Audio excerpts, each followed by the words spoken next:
traditionally in Buddhism, there's a criterion that the Buddha gave when his students said, well, how can we know if something is consonant with your teaching?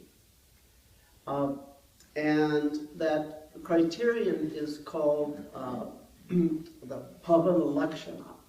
So bhava means existence, and if that sounds like the English word be, it's not a coincidence. So existence, and lakshana is a mark or characteristic. So I said, well, if you teach these three marks of existence, then that's consonant with what all the Buddhas teach. So if you're interested in these kinds of topics, it's good to actually learn the Pali. Anicca, most of you know that. Can you say it? Anicca. Anatta. Dukkha.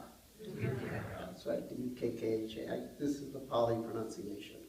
So dukkha is usually translated as suffering, anicca, impermanence, and anatta, no self. These are the marks of existence. So not everyone in the world thinks Buddhism is right. You can go on the internet and find all sorts of critiques and criticisms of Buddhism. So I think it's important to think very clearly about these kinds of things if you want to be able to sort of untangle different things that people say and have productive conversations. So because I'm pretty much a logic and evidence-based guy, I tend to think of myself as a rationalist empiricist. So I have to ask myself, in all honesty, how much of that can survive the critique of science? How much of Buddhism can survive the closest scrutiny and last into this century and last for a long, long time? When I ask myself that question in a very uncensored way, it seems to me that actually quite a bit can survive, which is extraordinary when you think about it, given how old Buddhism is and so forth. I don't think it can all survive, though, the scrutiny of science. But so what? The parts that can survive are enormously useful and powerful. So time will tell. But let's begin with dukkha, the claim that suffering is, that the nature of existence is suffering. What about this will stand the scrutiny of careful investigation and what might not?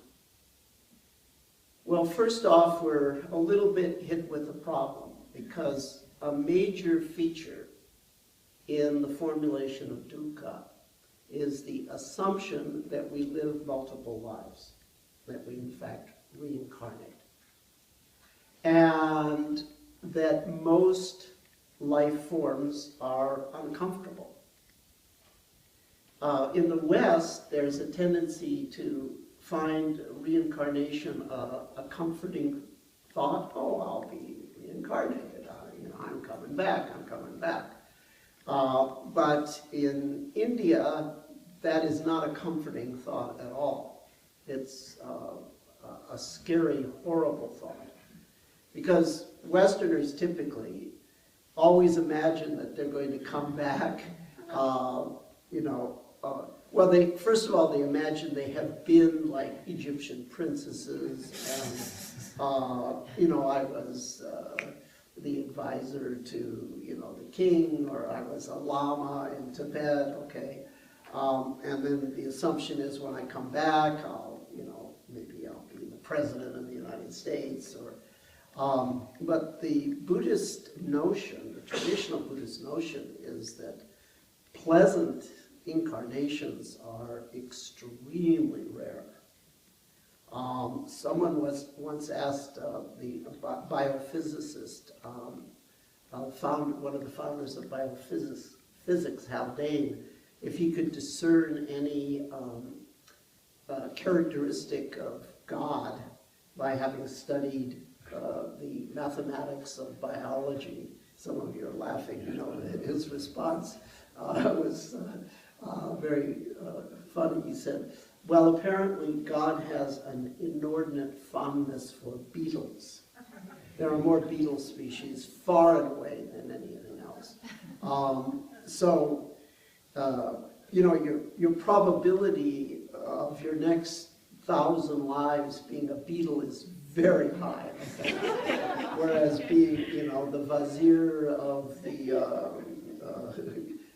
pharaoh or whatever, no, not very probable at all. In fact, even a fairly decent life where you get a chance to hear about meditation and practice, maybe practice it, but at least you've heard the dharma. You know what the traditional metaphor for how rare that is? Some of you do. The mountain and the... Well, there's a bunch of ones, but there's this piece of wood that's floating in the ocean and has a little hole in it, and there is a turtle in the ocean, and the probability that when the turtle sticks his head out of the water, it will go through that exact plank is the probability that you'll hear the Dharma in your next lifetime. So, of course, the lesson in that case is use this opportunity, okay?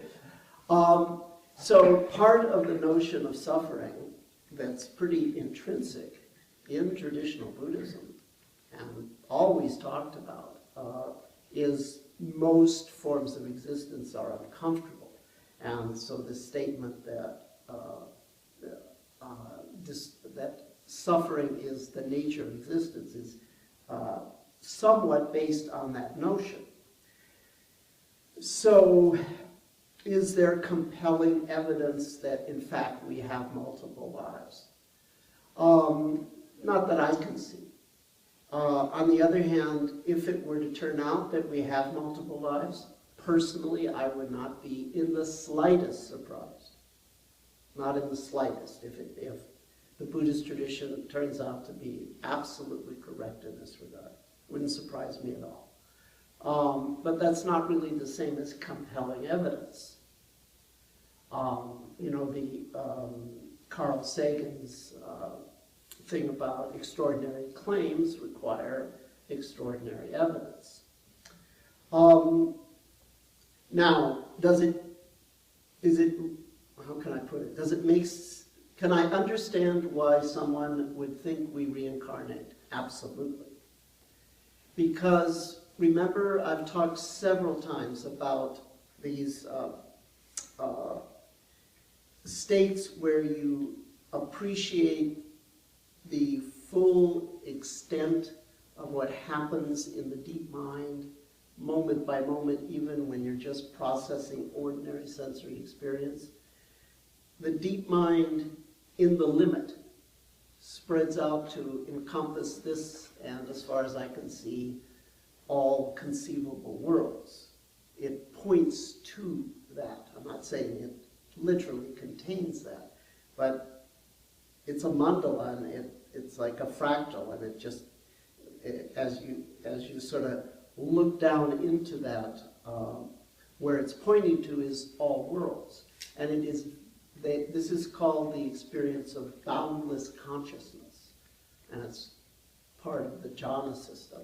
But it's nothing mystical schmystical. It's something you can access just by observing image space very, very carefully, very, very deeply.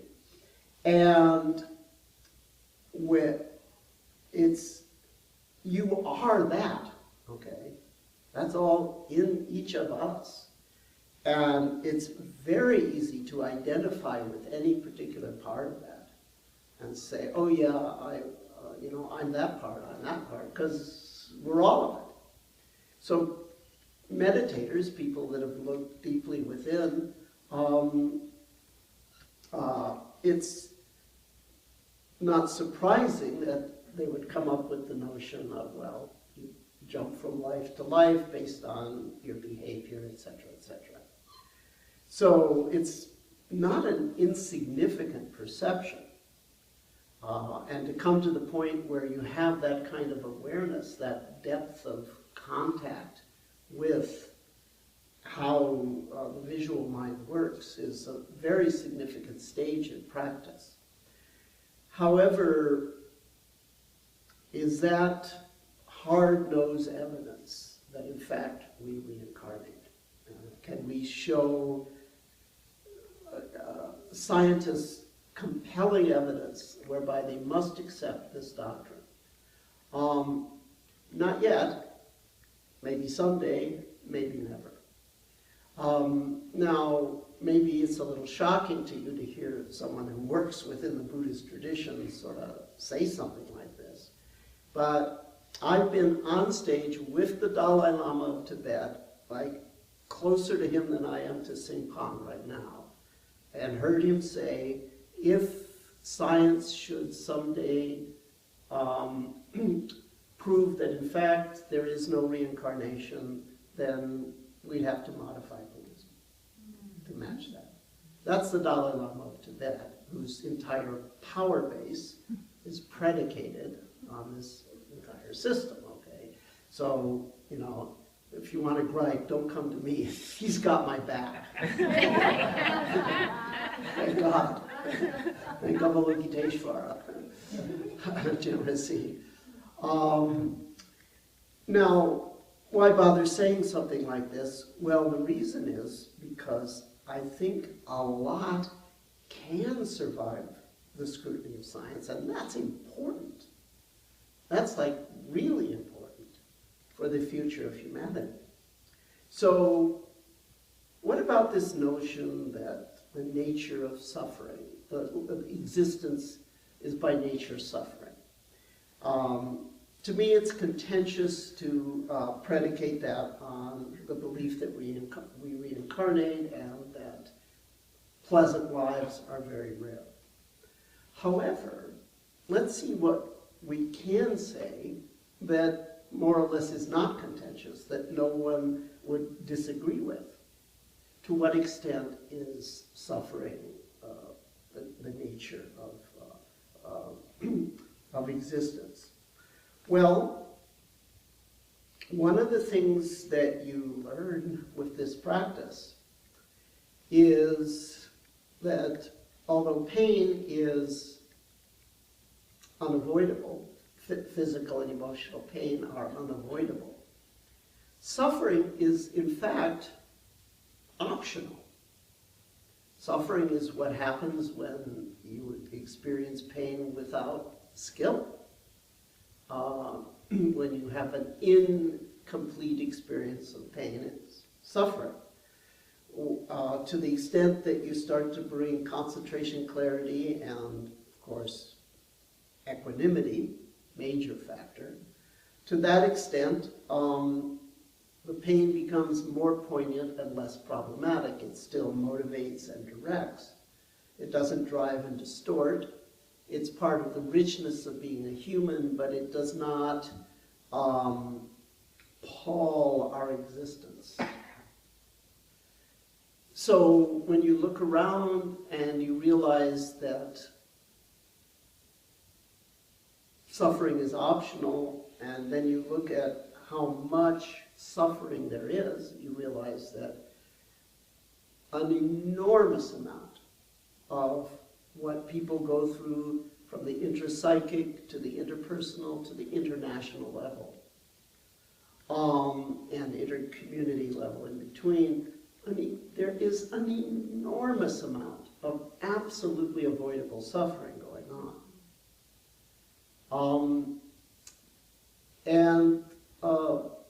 That's, I think, that gives credence to this view that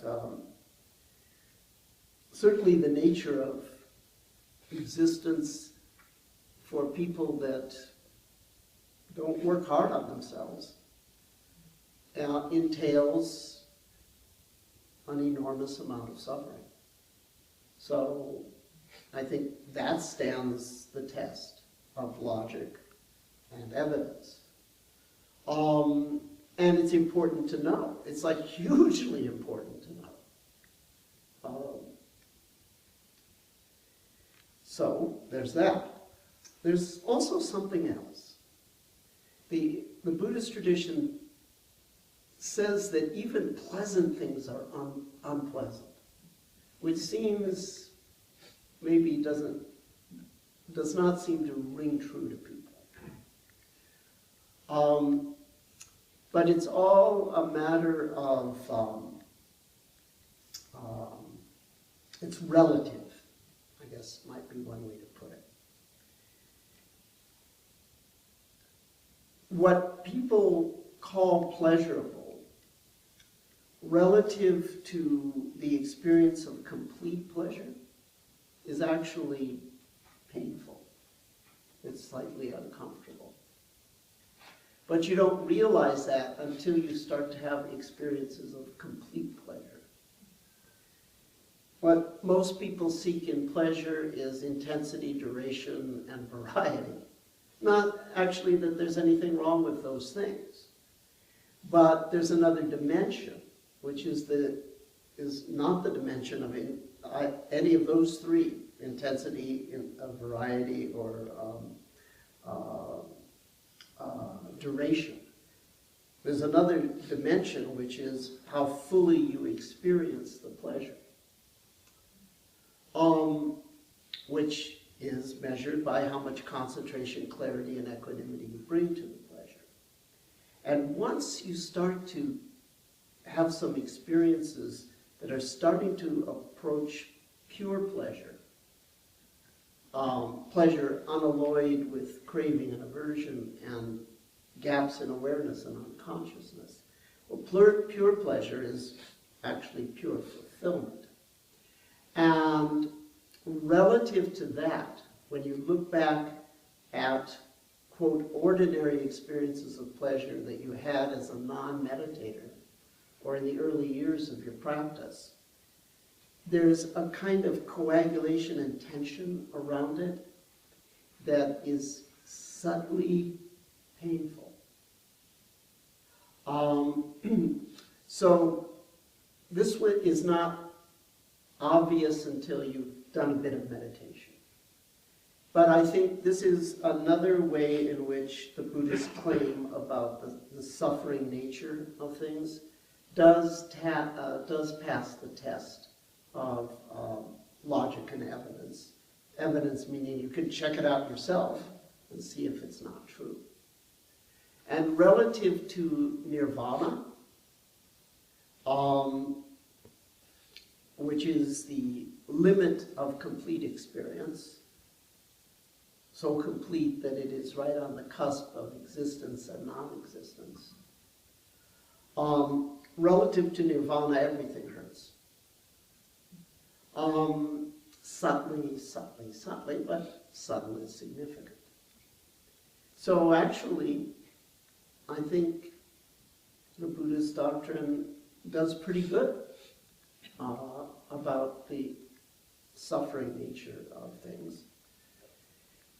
There's also the flip side, which is the nature of suffering, which I've already sort of mentioned, at least the way I think about it. The nature of suffering is what happens when we have uncomfortable experiences without concentration, clarity, and equanimity. And it's also what happens when we have neutral experiences without those. And it's also what happens when we have pleasant experiences without those. This is one of the first insights that I had in my meditation career.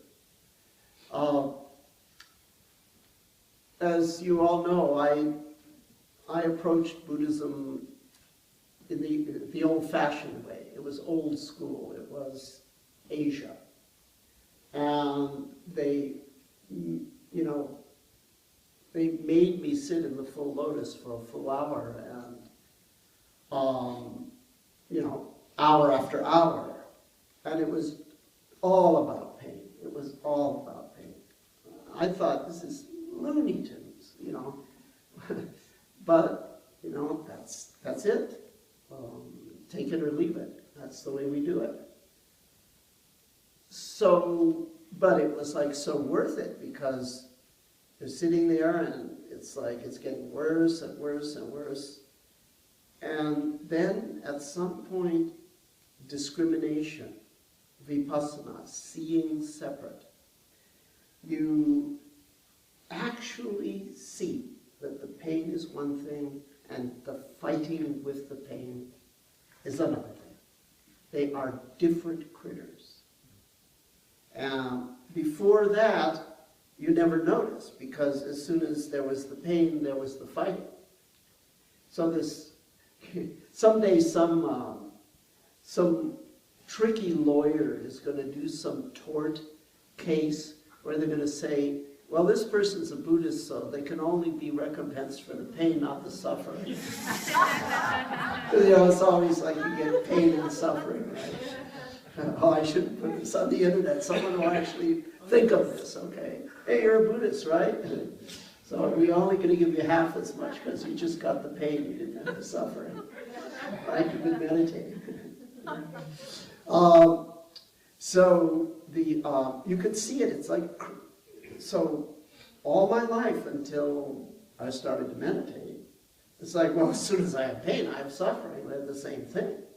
And that's why the lawyers ask for, you get paid for pain and suffering if you've had a tort. But now I can see it's like, okay, the pain is one thing, and my mental judgments about it are quite a different thing, and the way my body tightens around it is yet a completely different thing. And oh yeah, we can relax that tightening, and we can let go of those judgments.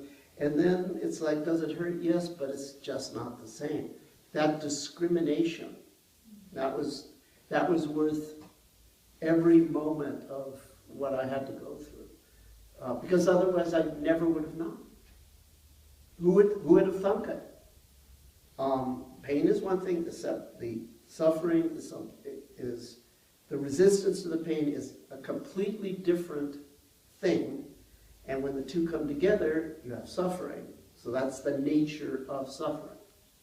And then when there's just the pain without this other stuff, there's less suffering. And then I extrapolated. It's like, okay, if diminishing the resistance somewhat causes the suffering to diminish somewhat, then where will this lead? Well, it is theoretically possible that there could be zero resistance and therefore no suffering at all. And that would apply both to emotional pain and physical pain. So if I only got that one insight in my entire meditation career, it would still be worth the price of admission, because otherwise I would have had to live my life without knowing. And oh my God, how does anyone live their life without knowing that? You've got this sword of Damocles hanging over your head. It can fall down any time. And it's like, So there's the suffering nature, which I think has maybe not, everything that the Buddhist tradition says about that is valid, but I think plenty of it is when you analyze. there's the suffering nature, and then there's the nature of suffering, which is a very, very useful insight. ANICCA, DUKKHA. Okay, ANICCA, impermanence. What about that? Well, that's pretty evident that things don't last.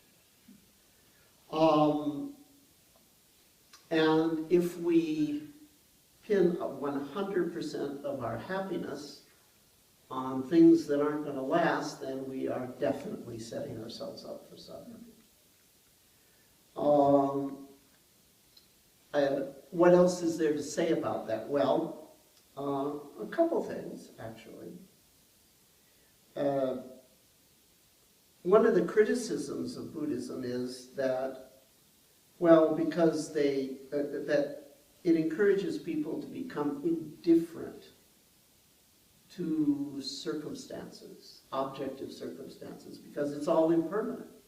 So why bother, why care? And it doesn't help that the early Buddhist lifestyle was one of renouncing the society and going off and living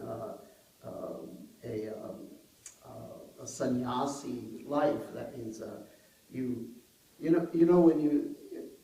when I became a Buddhist monk in Japan, there's quite a little ceremony that you do.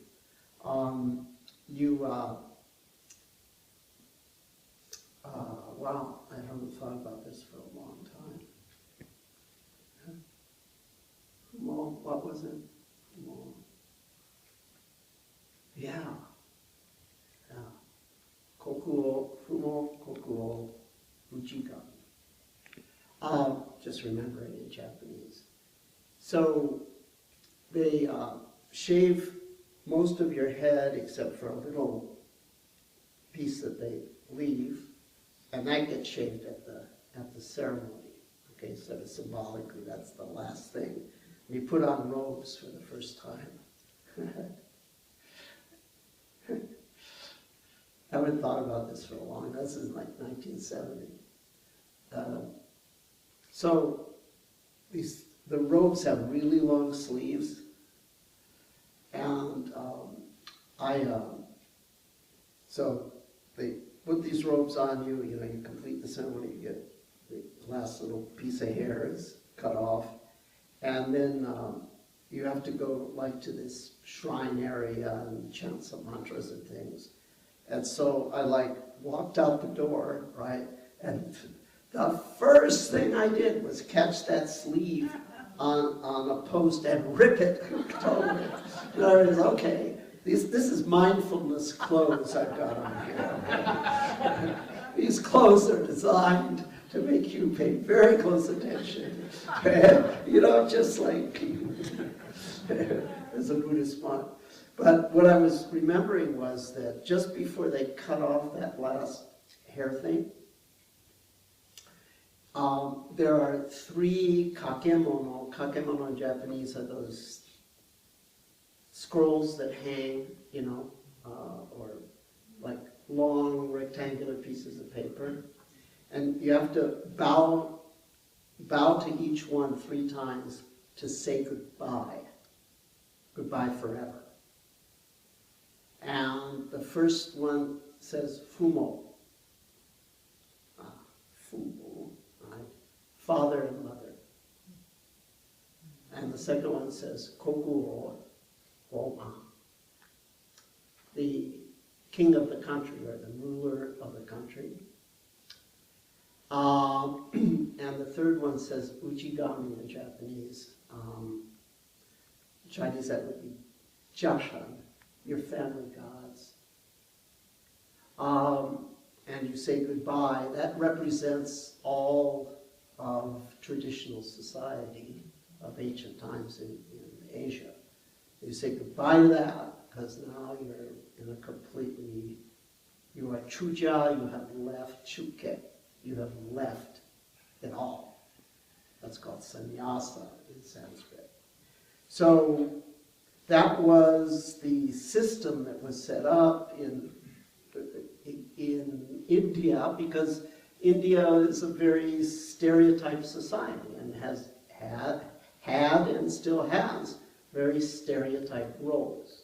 So if you wanted to be a transcendence specialist, there's good news. You can. The society will support you, but you have to shave your head and wear the robes of a criminal. You know, the orange jumpsuits, it's the criminals. It's the same thing in India. It meant you're just out of the pale of society, okay? You're just a whole different thing. So, because there is that social model in Buddhism, you can see why people, and then because there's this notion, okay, everything's impermanent, so Buddhism must teach people that to be indifferent to circumstances and the needs of society. I'm criticizing too in order to answer the critics, okay? This is the stuff you see on the internet, the things that people that don't like Buddhism, this is the kind of things that they say about it. It's like, because it teaches everything is, any compounded thing is impermanent, so the implication is, why bother about compounded things? And besides, it's sort of the proof of that is the social structure of early Buddhism, which was just say goodbye to the world. Now, just because India at that time had a certain social structure, and that worked for the Buddha, does not mean there is anything intrinsic in the notion of impermanence that says we should be indifferent to circumstances. It just says that we should not pin 100% of our happiness on circumstances, which I think is very reasonable. We should allocate a certain amount of time and energy towards exploring happiness that is not dependent on something that is impermanent. And fortunately, that form of happiness actually does exist. You often see a confusion between detachment or indifference with regards to the objective world and detachment or, I wouldn't even say indifference, I would just say, people confuse that with what I call equanimity. Now, so my concept of equanimity is designed to answer the critics and also to clarify things for people that work within the Buddhist tradition.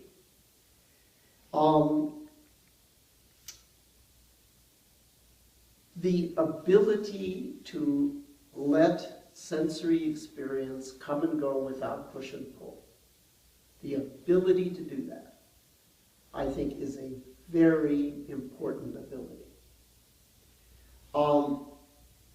That does not mean two things.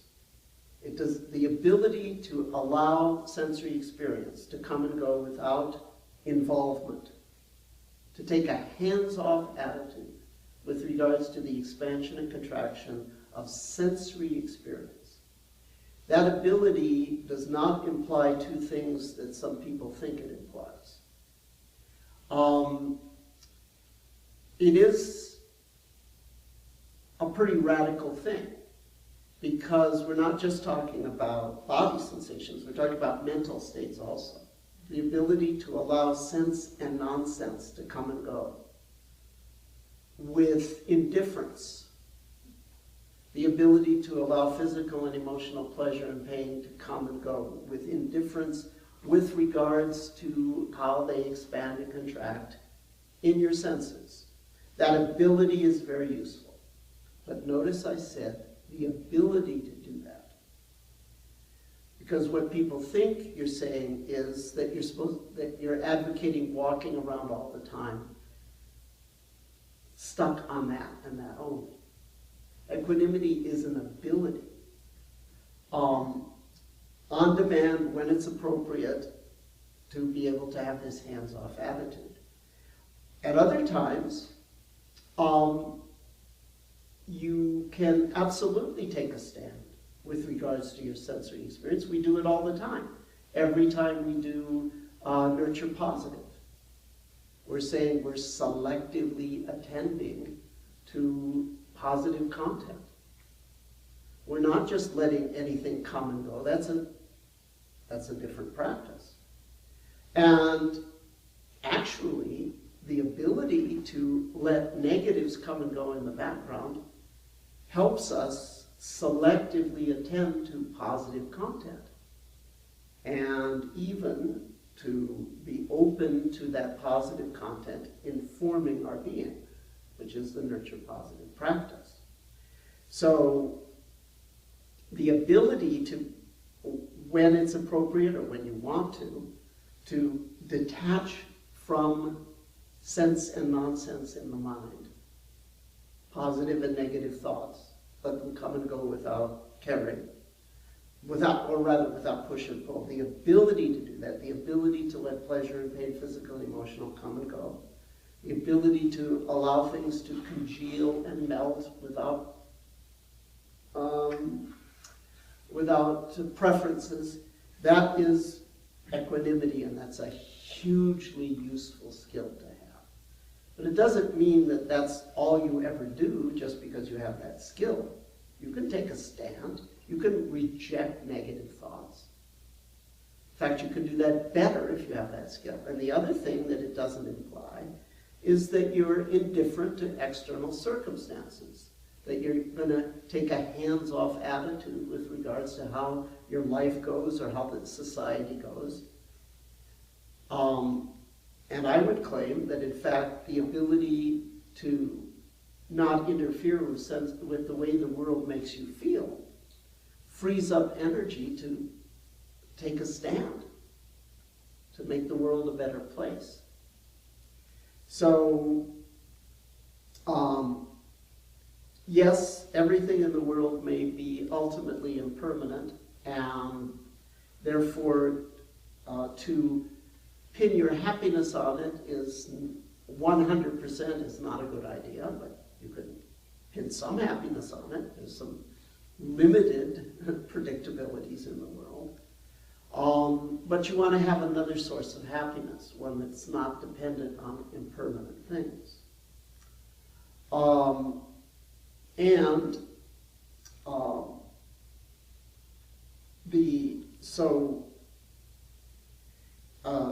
That's why I formulated the notion of equanimity, and I always say it's a skill that's a relationship to sensory experience and should never be confused with indifference to circumstances.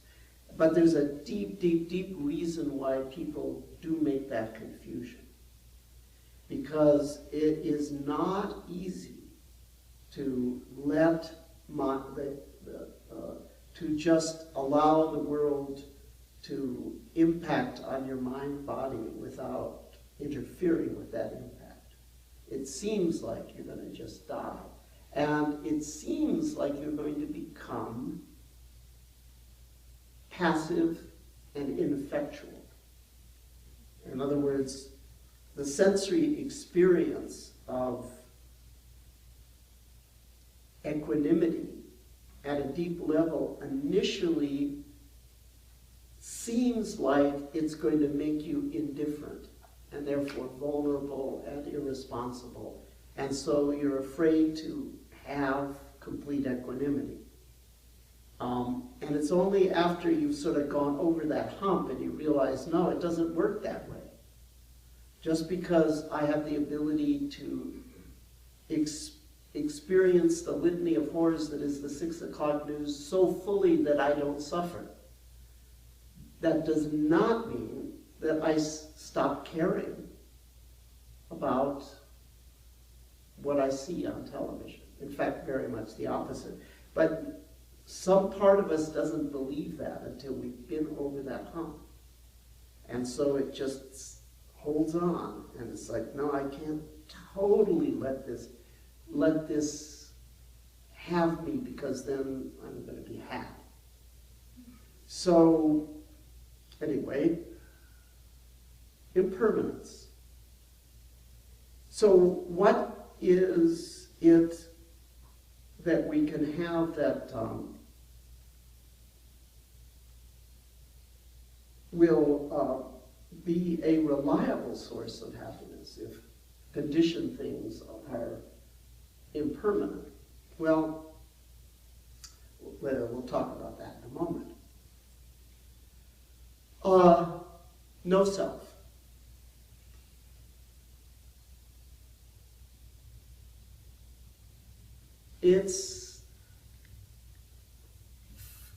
There's a very good reason to define enlightenment in terms of realizing no self. As long as you don't get too caught up in words, because half the world calls that experience the true self. And if you're caught up in words, then it's like you miss the point. You can't see the liberation in people that have theistic religions, or people that are working within a Hindu context, that are talking about realizing the true witness, the true self. You can't see that the Yoga Sutras are talking about the same thing as the Buddhist Sutras. You can't see that because the description seems to be the diametric opposite. If Buddhist enlightenment is no self, and someone goes around saying self, self, self, then they must be quite misguided. No, they've just chosen for very legitimate reasons to call that self. So I would just give that one little caveat. We don't want the litmus test to be certain words. We want the litmus test to be certain experiences.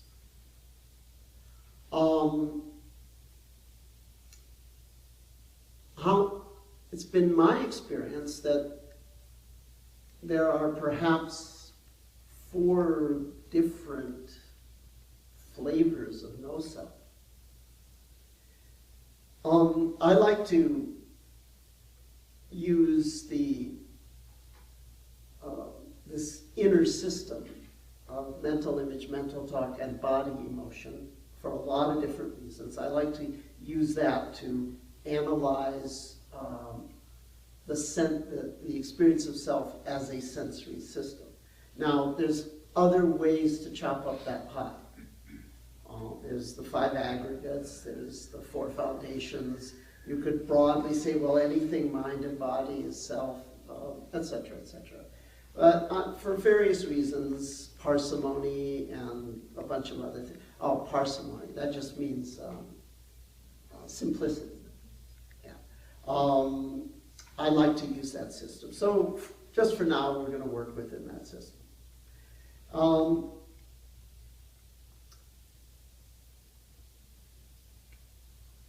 I always like to say that the inner see, hear, feel sometimes reacts to the outer sight, sound, touch. Sometimes it goes off proactive, spins, memory, plan, fantasy. The individual elements interact with each other. That's why I call it a system. It's a system. And then every once in a while, the interactivity just turns off.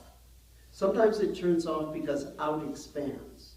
And there's only a finite amount of real estate in consciousness, so out expands and in contracts. And that's those famous Zen stories of Master, enlighten me.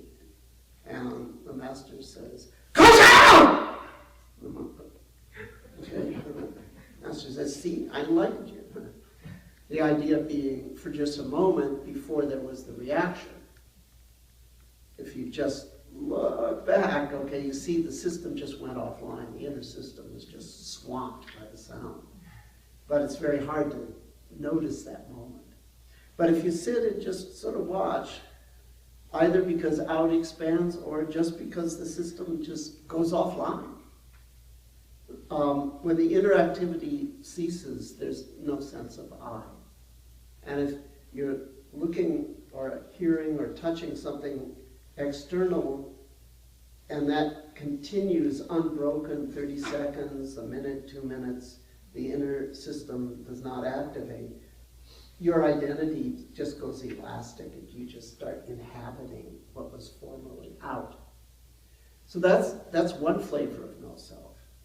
Another flavor of no self is, well, the system is activated, but the components at all of their fractal scales are completely untangled. Because remember, it's not just one scale of image, talk, body, emotion. Inside an image is all sorts of subtle talk and body emotion, and inside each one of those strands is like subtle images, okay? And so untangling this multi-scaled skein of inner see, hear, feel is no small deal. But if you get them completely untangled, an emergent property called self is thing vanishes. And you know I've given several metaphors for that. If you have red and white thread and you just sort of tangle them together and look at it from a distance, it seems to be pink. But then as you get closer and look at what's actually there, the emergent property, the illusory property of pinkness goes away. It's still red and there's white. So there's see, hear, feel, inner see, hear, feel, mental image, mental talk, body emotion, particularly the self-referential stuff, but in general, all of it. And it's all tangled together. With sensory clarity, if at all the scales, not just the surface scale, but at all the scales, you get those waveforms completely untangled, and they are able to interpenetrate without interfering like soliton waves. That gives you an experience of flow self that is, that gives you an experience of no self that's based on untangling or resolution effect. And this is the classic description of no self in early Buddhism. It's usually applied to the 5 aggregates. And I've given many talks, you've heard this many times. It's also done with the 4 great elements in early Buddhism. There's this shocking description that the Buddha gives of just as a skillful butcher would carve up a steer, and at some point the perception steer goes away, and the perception meat arises. That's actually in the Buddhist scriptures. Clearly, they weren't vegetarian 2,500 years ago, or at least some weren't. Okay, so you chop it up, and the perception, well, just to extend the metaphor, the perception self goes away, and the perception inner see, hear, feel clearly arises. And it's not a thing called self. So if we call the turning off of the inner system no self in the sense of an NO, I sometimes jokingly call the no self experience that comes through fully untangling, I call that no self, K-N-O-W, self. You so fully have known the components that it's a no self experience. Then those individual components can show you that they're vibrating superstrings. This, of course, is just a metaphor. Okay, I'm not saying that it's quantum physics, okay? But they're sort of like vibrating superstrings. They are vibrating space. And sometimes the whole inner system, even if you can't untangle the strands at all the levels, you get this sense that the surface activity in the inner system has sort of gone away, but there's this undercurrent of shimmering on the mental screen. There's this rumbling in talk space and a kind of idling in the emotional circuits. There's this vibratory flow that's filling the subjective space. If you sort of zoom out, cover that whole space, and just sort of give permission for that inner field to shimmer, that will create another flavor of insight into no-self. And then there is the even deeper experience of what's behind that shimmering field, which is this effortless, simultaneous expansion, contraction that I talk about every time I talk, almost. This is, Sasaki Roshi called it Mujo no Hataraki, the activity of impermanence, Kongen no Hataraki, the activity of the source. Bussho no Hataraki, the activity of the Buddha nature. These are just all synonyms. But impermanence is maybe its main name, because it's like trying to nail tofu to the wall. Okay? As soon as you think it's expansion, it's also contraction. As soon as you think it's contraction, it's also expansion. And it embraces. It is a kind of flow of space. And there can be a figure ground reversal,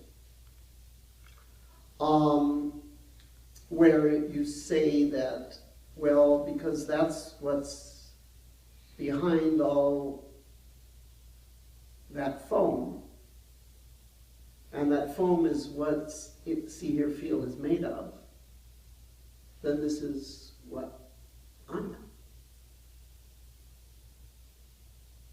And that's where the irony comes in, that we finally come back and answer our question of, well, if conditioned things are impermanent, okay, so we shouldn't pin all of our happiness on that. We can pin some happiness on it, but we should allocate a certain amount of time and energy to finding a happiness and ordering principle that is permanent. And that's where the little irony can be found, because it is the activity of impermanence that is our true birthright. And since it does give us an experience of not only the inner see-hear field, but the outer see-hear field arising, co-arising. Not only does it provide that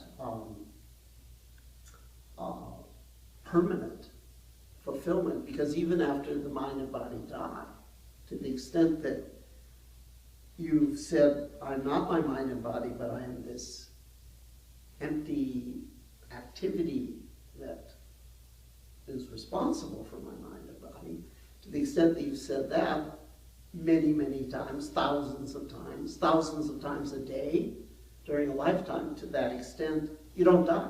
You just sideswipe. You just do an end run about around the passing away of your mind and body. So a case could be made that therein lies the permanent source of happiness. But because it's not just what molds the inner world, the inner seer field, it molds the outer seer field. So it seems like you're always looking at that with which you share a wound. You're looking at the fraternity and sorority of creation are in your face constantly. And so that source of personal permanent happiness is also a constant reminder to care about other people, thus totally giving the lie, totally overcoming the misconception that people that do this practice become indifferent to the plight of others.